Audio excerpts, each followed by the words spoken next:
Hello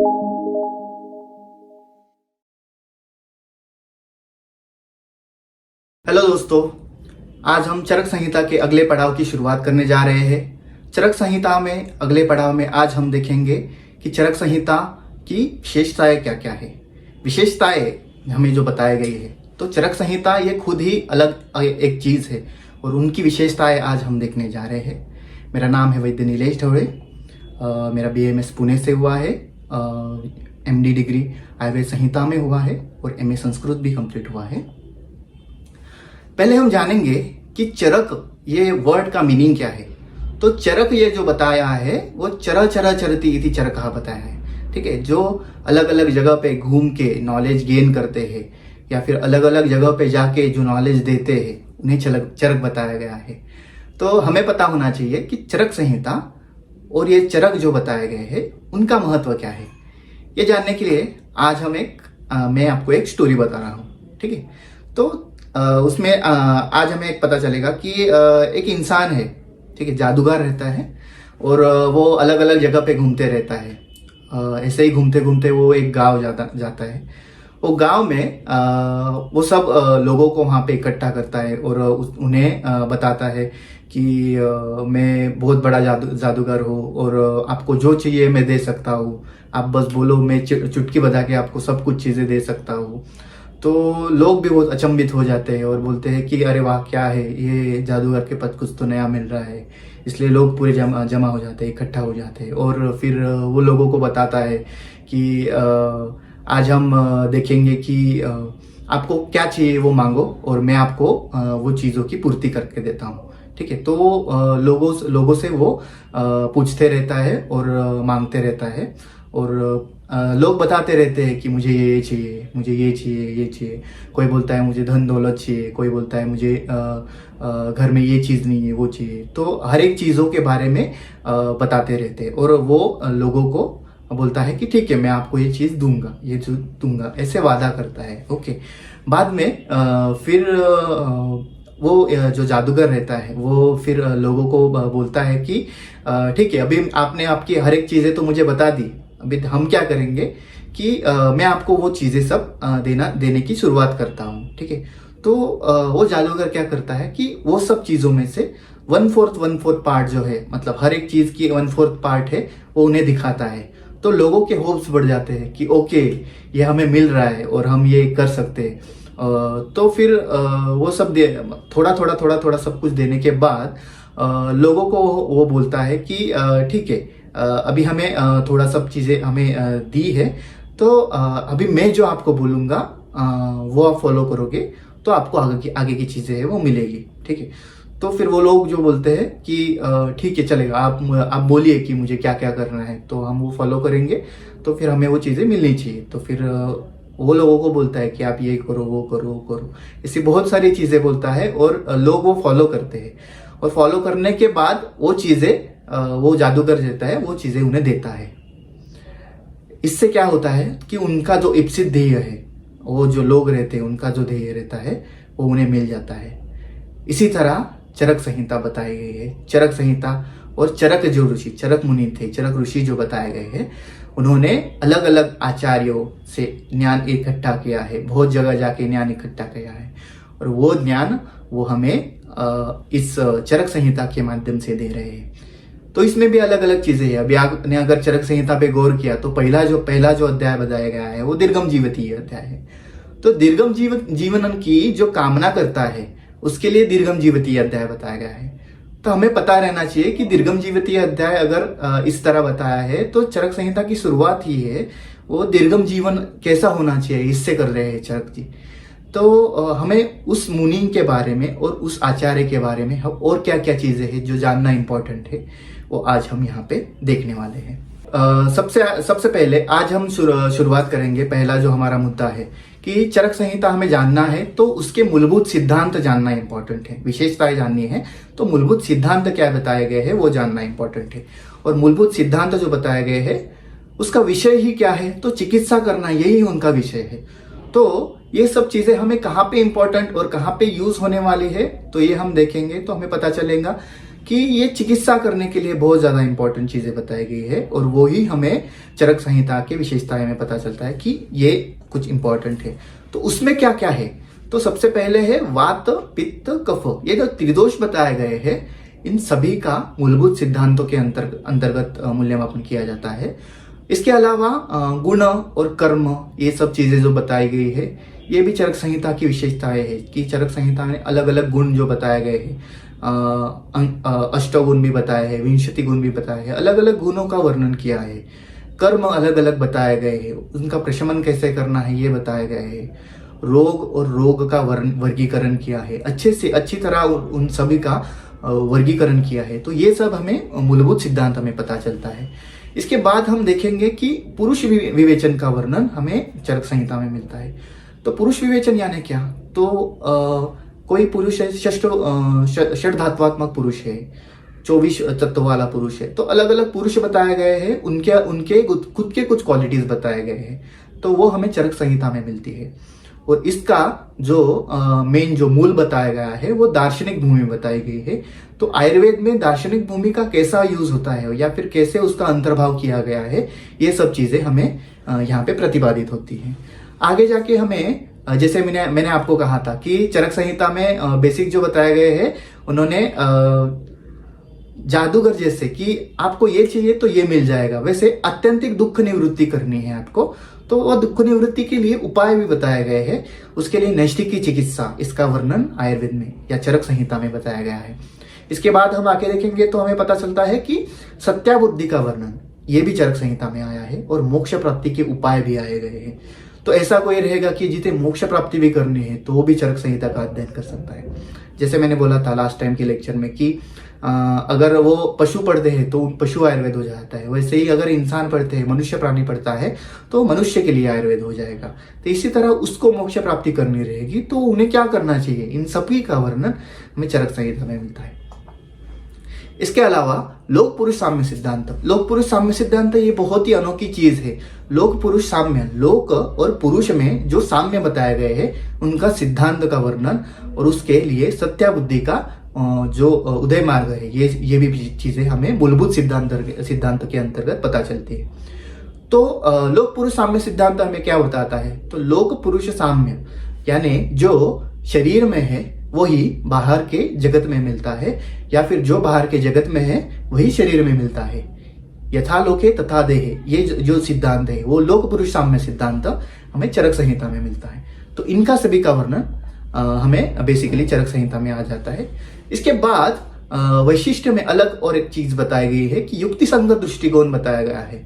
तो युक्ति संगत दृष्टिकोण यानी क्या, तो लॉजिकल थिंकिंग और लॉजिकल कैपेबिलिटीज के ऊपर चरक जी ने हर एक चीजों का वर्णन किया है। तो उसमें पहली चीज क्या है, तो वैदिक काल में हमें एक ही चिकित्सा पता थी जो थी दैव व्यपाश्रय चिकित्सा, और दैव व्यपाश्रय चिकित्सा पे ही सब कुछ निर्भर था। तो चरक मुनि ने जब शुरुआत की तो सबसे पहले वैदिक काल में प्रचलित जो अथर्वण दैव चिकित्सा थी उनका वर्णन किया। उसके बाद उसकी परीक्षा विधि जो बताई गई है उनका डिटेल में वर्णन किया, और इसके अलावा रोग के परीक्षण का भी वर्णन किया है। तो हमें एक ही जगह पे अथर्वण शिष्यन की दैव चिकित्सा, परीक्षा विधि और रोग परीक्षा, इन सभी का वर्णन हमें मिल जाता है। तो इसके हमें लॉजिकल थिंकिंग करके चरक जी ने आंसर दी है। इसके अलावा दोष और देश, इसका अभ्यास करके अनुकूल जो चीज है उन्हें हमें गाइड किया है। तो बेसिक जो रहता है कि सब चीजों का नॉलेज लेके हमें अगर कोई बेस्ट चीज बता रहे होगे तो वो सबसे इंपॉर्टेंट है। उसके लिए अनुकूल जो बताई गई है, इसलिए हमें पता चलेगा, तो हम देखेंगे तो हमें पता चलेगा कि चरक जी ने दैव व्यपाश्रय, युक्ति व्यपाश्रय और सत्वावजय, ये तीनों चिकित्सा का वर्णन किया है। तो उसमें से दैव व्यपाश्रय चिकित्सा जो हमें पहले देखी, इसके बाद हमें युक्ति व्यपाश्रय यानी लॉजिकली थिंकिंग करके उनका आंसर देना, तो ऐसा युक्ति व्यपाश्रय चिकित्सा का उन्होंने पुरस्कृत किया है। इसके बाद हम देखेंगे कि शास्त्र के अलग अलग जो वाक्यार्थ जो बताए गए, वाक्यार्थ अभ्यास करके न्याय दर्शन जो बताया गया है, उनके जो पंचावयव बताए गए हैं उनका भी डिटेल वर्णन यहाँ पे किया गया है। तो ये पंचावयव क्या है, तो अभी आपको पता रहेगा पंचावयव की तुलना किससे की जाती है, तो हेतु, पूर्वरूप, रूप, निदान और संप्राप्ति, उपशय, अनुपशय और संप्राप्ति, ये जो 5 चीजें बताई गई है ये बेसिकली हमें वाक्य और वाक्यार्थ शो, ये जो न्याय दर्शन के पंच अवयव है उनसे उनकी तुलना की जाती है। ये आयुर्वेद में चरक संहिता में उन्होंने वर्णन किया है। इसके अलावा आगे हम देखेंगे कि संभाषा परिषद, ये जो बहुत अलग चीज है, वही संभाषा परिषद यानी क्या, तो पहले आपको पता रहेगा, अभी जो हम CMEs बोलते हैं, कंटिन्यूस मेडिकल एजुकेशन, जो हमें कुछ नई चीज सीखनी रहेगी तो हम सब लोग इकट्ठा होते हैं और वो नई चीजें सीखते हैं। उसी तरह पहले के काल में जो परिषद होती थी उसे संभाषा परिषद यानी परिसंवाद का आयोजन चरक संहिता में वर्णन किया गया है। तो उसमें क्या होता था कि तद्विन विद्वान थे, जिनको अभी आज की भाषा में बोला जाए तो जिनको कैंसर का नॉलेज है वो कैंसर का सेमिनार आयोजित करते हैं, जिन्हें मधुमेह या फिर प्रमेह का नॉलेज है वो प्रमेह का सेमिनार आयोजन करते हैं। उसी तरह पहले के काल में वो विद्वान थे, तद्वित विद्वान थे, उन्होंने संदिग्ध विषय जो बताए गए हैं तो इसकी पूर्ति करने के लिए, ज्ञान का आदान प्रदान करने के लिए ये जो है संभाषा परिषद ये वर्णन की है।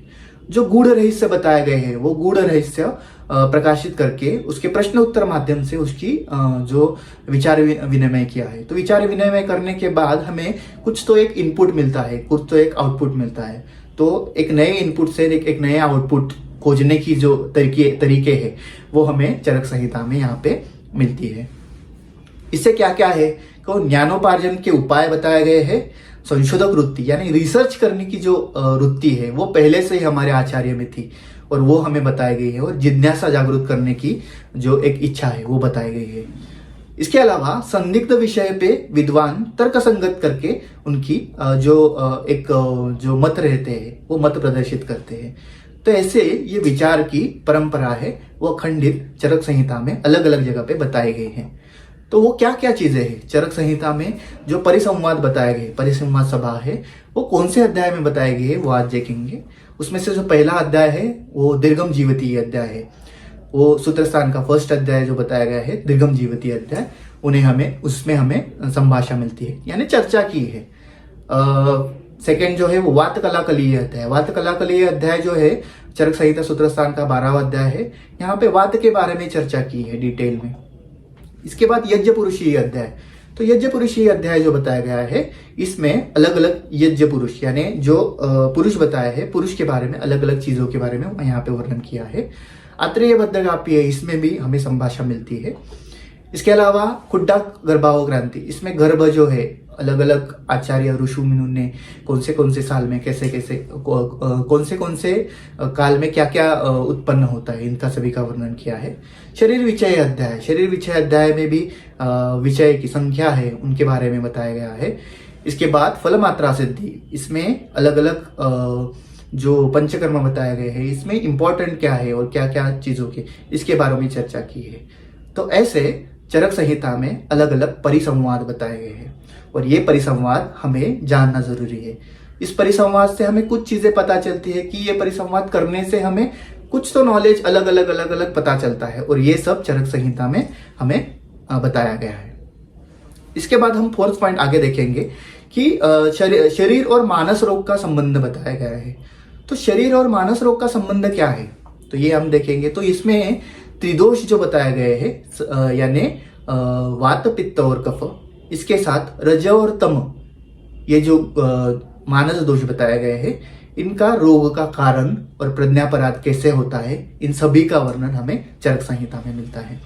इसके बाद प्रज्ञापराध ये क्या है तो प्रज्ञापराध जो बताए गए हैं असात्म इंद्रियात संयोग प्रज्ञापराधम, तो ये सब चीजें हैं, इन सभी का वर्णन हमें चरक संहिता में मिलता है। इसके अलावा आगंतुक और जनपद ध्वंसकर जो चीजें हैं तो उनका मूल कारण जो बताया गया है वो भी प्रज्ञापराध है। तो हमें यह पता चलना चाहिए कि आगंतुक चीज यानी जो बाहर से आई चीजें हैं और जो जनपद ध्वंस यानी इपिडेमिक्स जो बताए गए हैं, पैंडेमिक जो बताए गए हैं, इन सभी का जो कारण है वो प्रज्ञापराध बताया गया है। धार्मिक अनुष्ठान और सदरुत्व का पालन करना ये पुनः आचार्य हमें बताते हैं। तो हमें ये पता होना चाहिए कि धार्मिक अनुष्ठान जो है उनका पालन करना, ये सब चीजों के बारे में चरक संहिता में डिटेल में बताया है। सत्वावजय चिकित्सा जो मैंने आपको पहले ही बताया कि दैव व्यपाश्रय, युक्त व्यपाश्रय और सत्वावजय चिकित्सा, तो सत्वावजय चिकित्सा का वर्णन भी चरक संहिता में निर्दिष्ट किया गया है। इसके अलावा शरीर और मानस रोग जो बताए गए हैं उनका परस्पर में अनुबंध क्या है, ये संबंध क्या है, ये सब चीजों के बारे में हमें चरक संहिता बताएंगे। इसके बाद अगला जो पॉइंट है उसमें रुग्ण प्रकृति का अभ्यास। तो रुग्ण प्रकृति का अभ्यास जो है वो भी हमें चरक संहिता से पता चलता है। चरक संहिता यानी चरक जो है, चरक ऋषि जो है वो कोई भी एक चीजों पे गौर करके चिकित्सा नहीं करते, तो वो अलग अलग चीजें हैं। जैसे आपको पता ही है कि दुष्यम देशम बलम कालम अनलम प्रकृतिम वया सत्वम सात्वम तथा आहार अवस्थाश्च पृथक विधा। तो ये सब चीजें हैं अलग अलग, तो ये सभी का परीक्षण करके चिकित्सा की जाती है। तो रुग्ण प्रकृति का अभ्यास करके उन्होंने चिकित्सा दी है। तो इसमें शरीर और मानस प्रकृति इसकी स्थिति जो है वो हमें जाननी है, और इसकी स्थिति जान के, रुग्ण स्थिति जान के उसका अभ्यास करना है, और ये सभी का वर्णन हमें चरक संहिता में मिलता है। रोग का निदान कैसे करना है और उसकी प्रकृति परीक्षण विशेष का महत्व, ठीक है, उसके प्रकृति परीक्षण का विशेष जो है, इस सभी का महत्व हमें चरक संहिता में मिलता है। यानी वात प्रकृति का है तो उसके कुछ गुण और उसके हिसाब से उसके होने वाले रोग, जो पित्त प्रकृति का है तो उसके कुछ तो गुण और उसके हिसाब से उसको होने वाले रोग, वैसे ही कफ प्रकृति का है तो उसके गुण और उसके हिसाब से होने वाले रोग, ये सभी का वर्णन हमें प्रकृति के हिसाब से मिलता है। इसके अलावा जो प्रकृति है उनके आहार विहार और उपचार है वो भी अलग अलग बताए गए हैं, तो ये सभी का वर्णन हमें चरक संहिता में मिलता है। और प्रकृति अनुकूल योजना हमें करनी आनी चाहिए, ये सभी का वर्णन हमें मिलता है।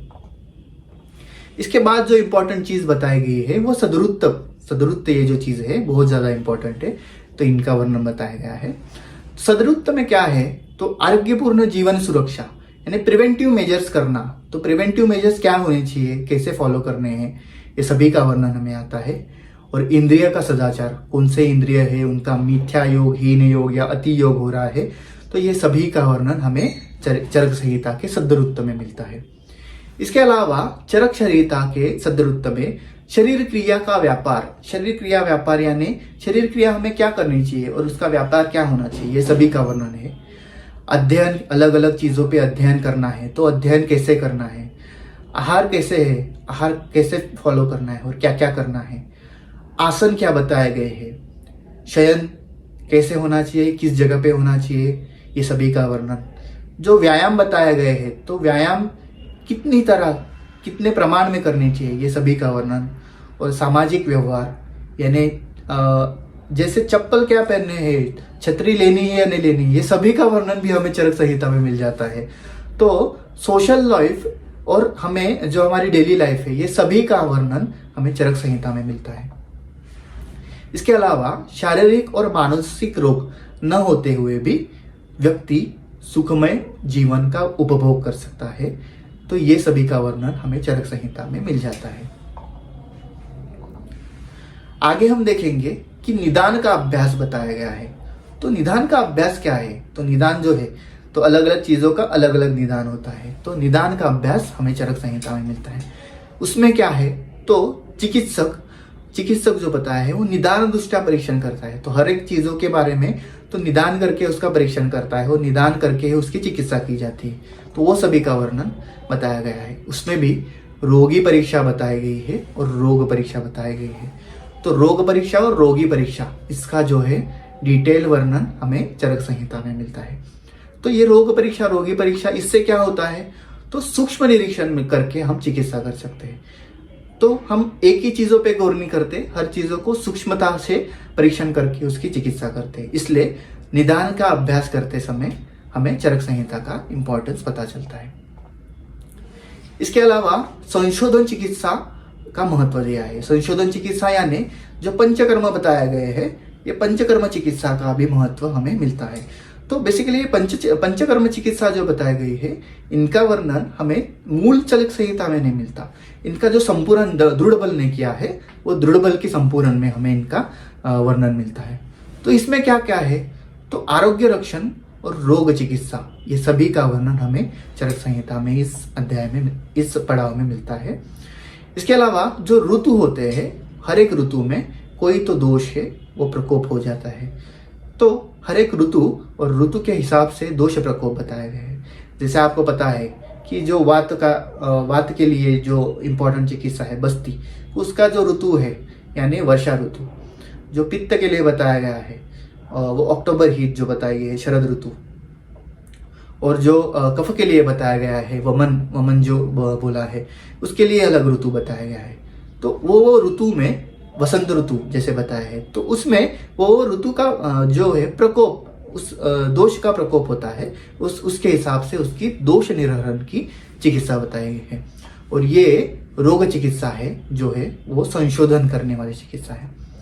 ये संशोधन चिकित्सा क्या बताते हैं हमें कि ये संशोधन चिकित्सा ये दोष निवारण करने वाली चिकित्सा है। प्राकृतिक जीवन प्रणाली बताई गई है। तो प्राकृतिक जीवन प्रणाली यानी हेल्दी लाइफस्टाइल जो हमें जीना है, तो हेल्दी लाइफस्टाइल का वर्णन हमें चरक संहिता में मिलता है। उसमें क्या क्या है, तो दिनचर्या, ऋतुचर्या, रात्रिचर्या, ये सभी का वर्णन, हिताहार आदि वर्णन, हिताहार यानी जो हितकर आहार है उन सभी का वर्णन हमें चरक संहिता में मिलता है।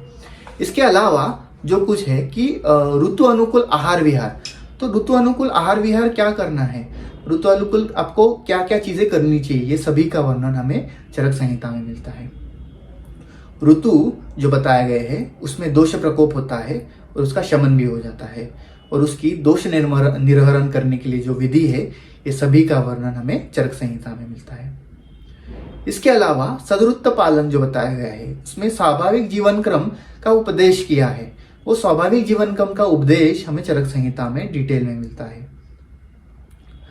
इसके साथ साथ इंपॉर्टेंट सबसे ज्यादा चरक संहिता की अगर कुछ स्पेशलिटी और कुछ हुए तो वो है पंचाशत महाकषाय, जो हमें इजी प्रैक्टिस करने के लिए बहुत काम आती है।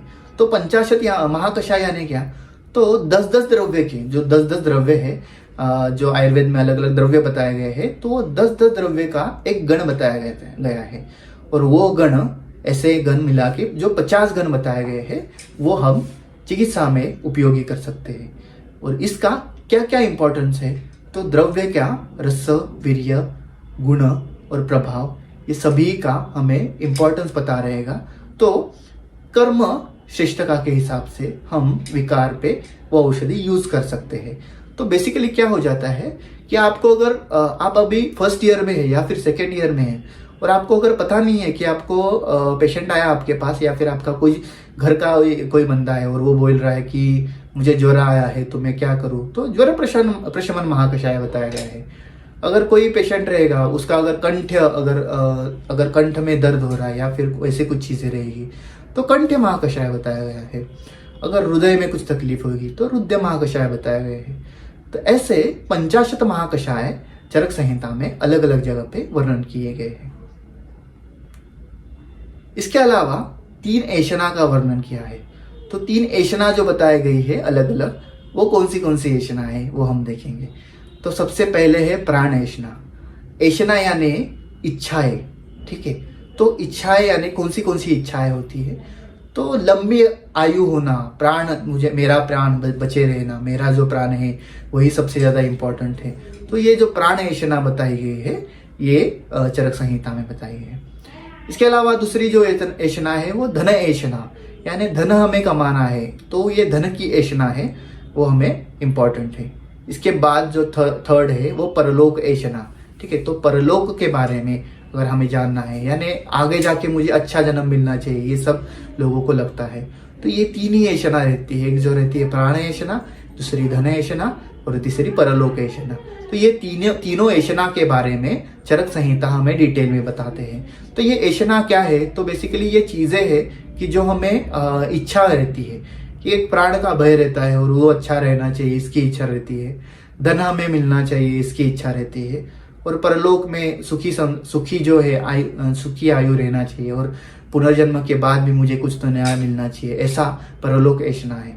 तो वो सब चीजों का वर्णन यहाँ पे बताया गया है। जनपद ध्वंस, वो जो मैंने पहले ही बताया आपको कि पैंडेमिक्स जो है तो उसका विस्तृत वर्णन हमें चरक संहिता में मिलता है। तो ये जो पैंडेमिक है तो उसमें भी अलग अलग, अभी आपको कोविड जैसा पैंडेमिक पता ही है, तो वो हो क्या गया है, तो उसका सभी के बारे में हमें क्या फॉलो करना है, क्या नहीं करना है, ये सभी का वर्णन हमें चरक संहिता में मिलता है।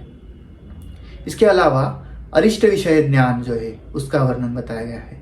तो अरिष्ट विषय ज्ञान जो है उसके बारे में व्यवहारिक दृष्टिकोण है, तो ये सभी का वर्णन हमें चरक संहिता में मिलता है। चिकित्सा कार्य क्षेत्र में जो श्रेष्ठ है और जो इम्पोर्टेंट है वो रोगी बताया गया है, और रोगी के हिसाब से सब चिकित्सा करनी चाहिए। आयु मर्यादा का परीक्षा करना चाहिए, तो आयु मर्यादा कितनी है उसका परीक्षण करना चाहिए, ये सब अरिष्ट में हमें बताया है। बल और दोष स्थिति का ज्ञान होना चाहिए, ये सभी का वर्णन हमें अरिष्ट में मिलता है। रोग पहले साध्य है या असाध्य है ये जानना चाहिए। अगर वो साध्य है तो हम चिकित्सा कर सकते हैं, अगर वो असाध्य है तो चिकित्सा करके क्या करें। इसके बाद रोगी की चिकित्सा है या उपेक्षणीय है। अगर वो उपेक्षणीय है और आप फिर भी चिकित्सा कर रहे होगे तो उसमें वैद्य की हानि होती है, इसलिए वो रोगी पे हमें ट्रीटमेंट करनी है या नहीं करनी है, ये चीजों के बारे में हमें नॉलेज है, वो अरिष्ट चिकित्सा में या चरक संहिता में मिलता है। आतुरालय की रचना जो बताई गई है वो हमें डिटेल में यहाँ पे बताई गई है। आतुरालय और व्यवस्थापन यानी जो मैनेजमेंट होना चाहिए, मैनेजमेंट स्किल होनी चाहिए, वो चरक संहिता में अलग अलग चीजों के अलग अलग बारे में बताए गए हैं। तो कर्मचारी है वो अलग अलग हुए, तो उसमें सुपपाचक, ओदनपाचक, स्थापक, स्नापक, संवाहक, उत्थापक, संवेशक, औषध पेशक, परिचारक, ऐसे सब कर्मचारी बताए गए हैं। और इनके गुण धर्म भी जो शील संपन्न होने चाहिए, सदाचारी होने चाहिए, दक्ष और अनुकूल होने चाहिए। जैसे आपको पता है कि परिचारक के गुणधर्म है तो वही गुणधर्म इनमें होने चाहिए, ऐसा हमें चरक संहिता में बताते हैं। आतुरालय में यूज करने वाले उपकरण है, उन उपकरणों का भी वर्णन हमें चरक संहिता में मिलता है। इसके अलावा सूतिकागार का भी वर्णन हमें चरक संहिता में मिलता है। तो सूतिकागार क्या है और कुमारागार क्या है और शिशु के संस्कार क्या है, तो ये सभी का वर्णन मिलता है। सूतिकागार यानी सूतिका, अगर स्त्री गर्भधारण कर रही होगी तो गर्भधारण होने के बाद उसका गर्भ निष्क्रमण होने के बाद उसका जो काल रहता है उसके सूतिका काल बोलते हैं। तो उसके लिए अलग जो घर रहता है उसको सूतिकागार बोलते हैं, बच्चों के लिए अलग रहता है उसके कुमारागार बोलते हैं, और शिशु के लिए अलग संस्कार है, उन सभी का वर्णन चरक संहिता में मिलता है। ये सब चीजें जानने के बाद अभी हम चरक संहिता में आगे देखेंगे कि चरक संहिता की इसकी विशेषताएं आगे क्या है और चरक संहिता क्या है। तो चरक संहिता ये काय चिकित्सा प्रधान ग्रंथ बताया गया है, और काय चिकित्सा प्रधान ग्रंथ होने के कारण वो सर्वोत्कृष्ट और समर्थ ग्रंथ, इसी तरह से चरक संहिता की नामोन्नति हुई है। इसके बारे में अलग अलग चीजों में अलग अलग चीजें बताई गई है।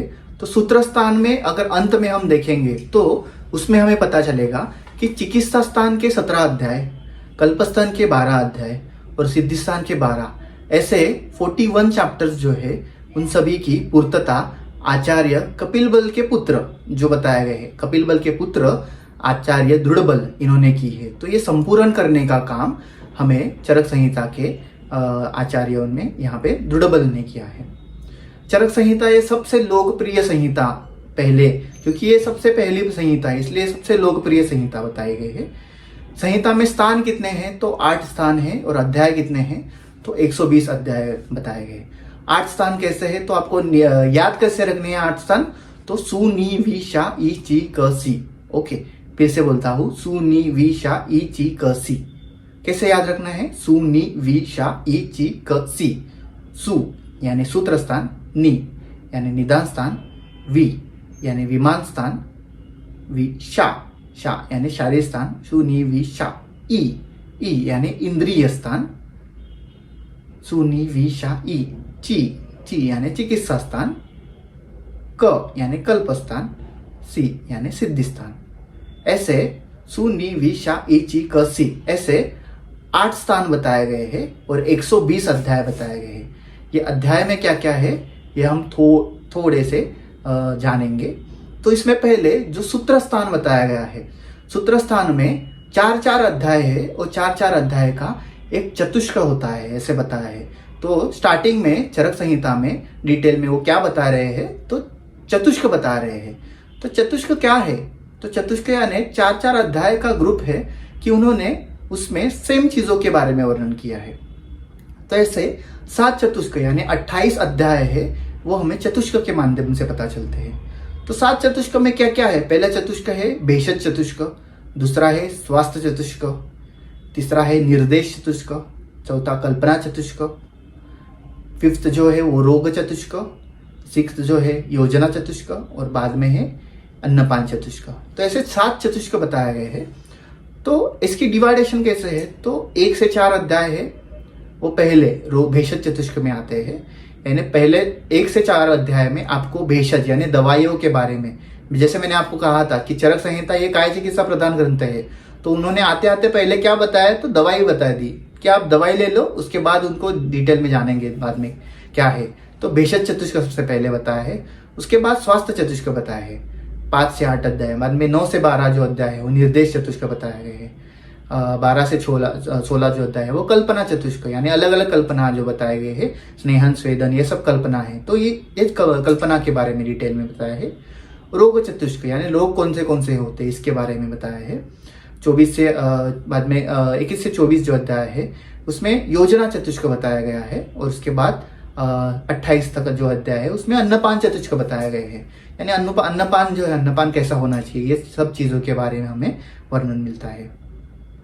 इसके बाद जो आते हैं 29 और 30 जो चैप्टर है वो 2 है, उन्हें संग्रह द्वय कहा जाता है, और ये दोनों में संग्रहित अध्याय है। ऐसे टोटल सूत्र स्थान में 30 अध्याय है, जिसमें 7 चतुष्क यानी 28 अध्याय और संग्रह द्वय ऐसे 2 मिला के सूत्र स्थान में टोटल 30 अध्याय होते हैं। इसके बाद जो है हम जानेंगे कि इस अध्यायों का नामकरण कैसा किया है।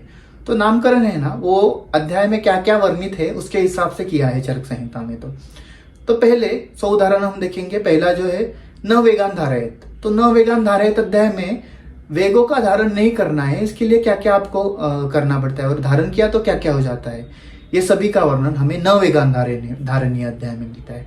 इसके अलावा अगर हम देखेंगे तो अष्टोनिंदितीय, जो अष्टनिंदित चीजें हैं उन सभी का वर्णन हमें अष्टोनिंदितीय अध्याय में मिलता है।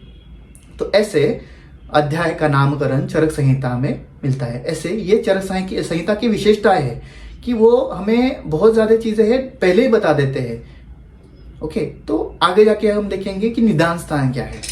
तो निदान स्थान जो है, निदान स्थान में अध्याय है निदान पंचक और निदान के मूलभूत सिद्धांतों का वर्णन। जो निदान पंचक है उसके अलावा निदान के मूलभूत सिद्धांतों का वर्णन, ये सभी का वर्णन आता है।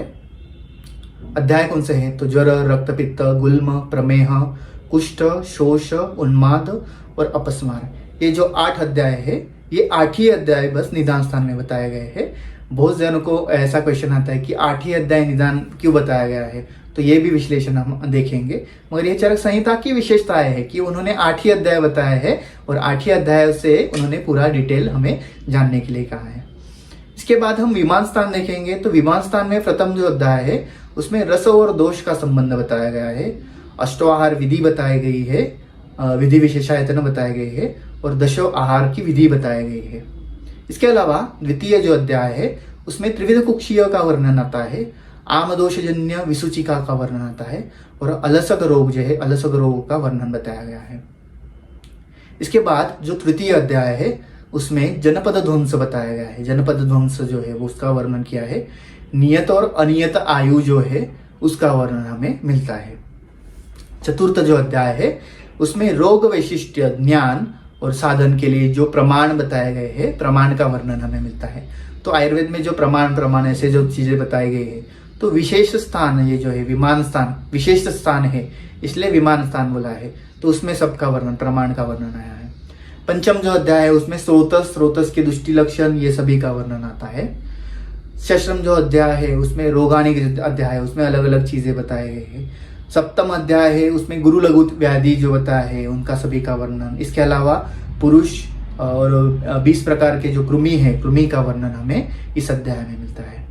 इसके बाद जो अध्याय आता है वो चरक संहिता की ज्ञान है, जो बोलते हैं कि हृदय बताया गया है।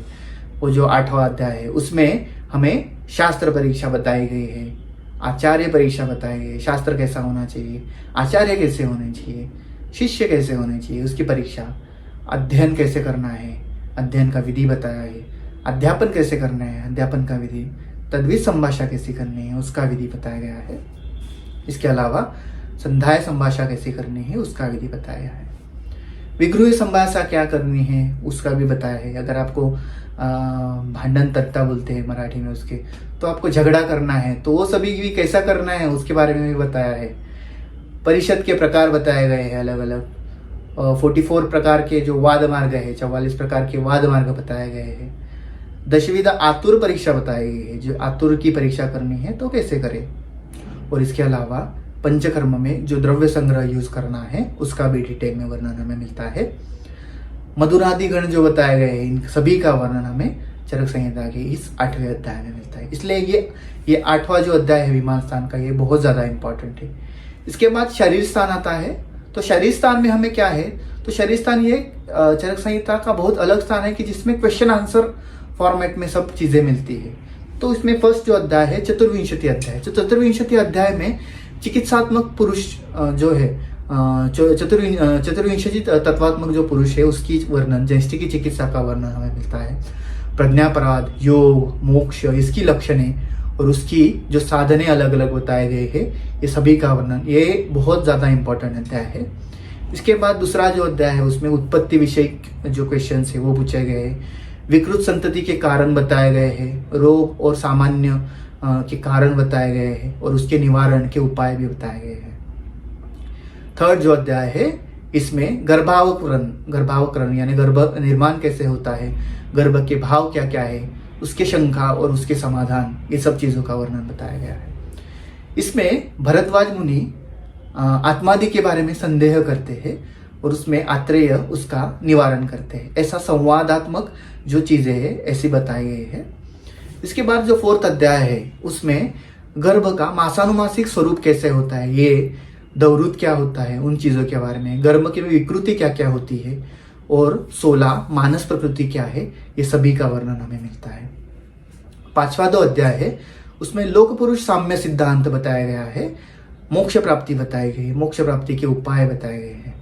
6वां अध्याय है उसमें शरीर परीक्षा बताई गई है, परिभाषा बताई गई है। शरीर वृद्धि कर भाव, शरीर को बढ़ाने के लिए क्या क्या चीजें इंपॉर्टेंट है, गर्भ विषयक जो 9 क्वेश्चन है और उसके आंसर्स है वो सभी का वर्णन हमें मिलता है। 7वें अध्याय में शरीर के अवयव के बारे में हमें पता चलता है। और 8वां जो अध्याय है एंड वाला, उनमें गर्भाधान, गर्भ और गर्भिणी परिचर्या ये कैसी होनी चाहिए, ये सभी का वर्णन हमें मिलता है। मासानुमासिक परिचर्या क्या करनी है, सूती का गृह कैसा होना चाहिए, प्रसूति क्रिया क्या होती है, सूती का उपचार क्या हो जाता है, कुमार परिचर्या और धात्री की व्यवस्था, ये सभी का वर्णन हमें 8वें अध्याय में मिलता है। तो ये 8वां अध्याय भी बहुत ज्यादा इंपॉर्टेंट है। इसके बाद हम इंद्रिय स्थान देखेंगे। तो इंद्रिय स्थान में हमें फर्स्ट अध्याय में वर्णस्वर, प्रकृति विकृति के बारे में और अरिष्ट भाव का परीक्षण, ये सभी के बारे में बताया है। दूसरे अध्याय में हमें गंध और रस के बारे में जो अरिष्ट आए हैं वो सभी का वर्णन किया है। इसके बाद हमें स्पर्श विषय का अरिष्ट है वो सभी का वर्णन हमें मिलता है तीसरे अध्याय में। चौथा जो अध्याय है उसमें इंद्रिय विशिष्ट अरिष्ट बताए गए हैं। 5वां अध्याय है उसमें रोग पूर्वरूप अरिष्ट बताए गए हैं। 6वां जो अध्याय है उसमें रोग के अरिष्ट, अलग अलग रोग है और उसके अरिष्ट क्या है वो बताया है। 7वां अध्याय है उसमें छाया और प्रभा, इसके बारे में अरिष्ट बताया है। 8वां और 9वें अध्याय में भी सब रोग और उसमें रोग के बारे में कौन से अरिष्ट होते हैं उनका वर्णन किया है। 10वें अध्याय है वो सद्योमरणीय अरिष्ट, सद्योमरणीय जो है उसमें अरिष्ट बताया है। 11वें अध्याय में हमें वार्षिक, षण्मासिक और मासिक अरिष्ट अलग अलग 6 महीने में मरने वाला है, 1 साल में, तो उसमें क्या क्या है मासिक अरिष्ट वो बताए गए हैं। और 12वां जो अध्याय है एंड का अध्याय है उसमें दूत, मार्ग, रोगी कुल के संबंध और मुख्य अरिष्ट, ये सभी का वर्णन हमें मिलता है। इसके बाद हम चिकित्सा स्थान देखेंगे। तो चिकित्सा स्थान में हमें रसायन, वाजीकरण, जर आदि सब जो रोग है, वैसे क्लैबादि उपचार, स्त्री रोग, ये सभी का वर्णन, कुल 30 अध्याय बताए गए हैं और 30 अध्याय के बारे में हम बाद में डिटेल में जानेंगे। कल्पस्थान है, कल्पस्थान में भेषज कल्पना के विषय और वमन विरेचन कल्प के विषय के बारे में डिटेल में वर्णन हमें मिलता है। उसके बाद एंड में जो है सिद्धि स्थान बताया गया है, उसमें पंचकर्म कल्पना, पंचकर्मीय सिद्धि, बस्ती कर्म सिद्धि, स्नेह व्यापक सिद्धि, नेत्र बस्ती व्यापक सिद्धि वमन विरेचन व्यापक सिद्धि, बस्ती व्यापक सिद्धि, प्रासूत यौगिक सिद्धि, त्रिमर्मीय सिद्धि, बस्ती सिद्धि, फल मात्रा सिद्धि, उत्तर बस्ती सिद्धि, ये चीज़ों के बारे में बताया गया है। तो ये 12 अध्याय, ये सिद्धि स्थान यहाँ पे खत्म होता है। ऐसे टोटल 120 अध्याय टोटल कुल बताए गए हैं। और इसके संस्करणकर्ता क्या कौन है, तो संस्करणकर्ता इसके चरक बताए गए हैं। ग्रंथ पूर्ति किसने की है, तो वो दृढ़बल है। तो इसको याद कैसे करना है, तो संस्करण, तो चरक ने हम पे अच्छे संस्कार किए हैं। इसके संस्करणकर्ता कौन है, तो चरक है। और दृढ़बल, दृढ़ करके पूर्ति करने वाला ऐसे कौन है, तो इसलिए दृढ़बल है। तो ग्रंथ पूर्ति किसने की है, तो दृढ़बल ने की है। इसके बाद 36 तंत्र युक्ति के बारे में चरक संहिता में वर्णन, मैंने जो लास्ट टाइम भी बताया था कि चरक संहिता में तंत्र युक्ति है एंड में बताई गई है। सो सिद्धि स्थान में हमें तंत्र युक्ति भी पता चलते हैं। इसके अलावा चरक संहिता अध्ययन की फलश्रुति बताए गए हैं। तो ये फलश्रुति का वर्णन भी यहाँ पे मिलता है। इसके साथ संहिता प्रशस्ति बताई गई है। तो संहिता प्रशस्ति में हमें पता है कि यस्य द्वादशी साहस्ति रुधि तिष्ठति संहिता, ये बताया गया है। तो 120 अध्याय इसकी रुधि में तिष्ठ है, उन्हें हम सब नॉलेज देंगे, सब डिटेल में बताएंगे, ऐसा चरक संहिता एंड में बताते हैं। तो ये सभी का वर्णन हमें चरक संहिता में मिलता है। तो बेसिकली ये चरक संहिता के विशेषताएं हमें कुछ छोटे से फॉर्म में हमने आज एक पार्ट 1 में देखी है। आगे जाके हम इसके बारे में और डिटेल में देखेंगे। इसके लिए हमारे साथ ऐसे ही जुड़े रहिए। मौर्या पब्लिकेशन के इस ऐप में चरक संहिता के ऑनलाइन लेक्चर सीरीज में ऐसे ही जुड़े रहिए। धन्यवाद।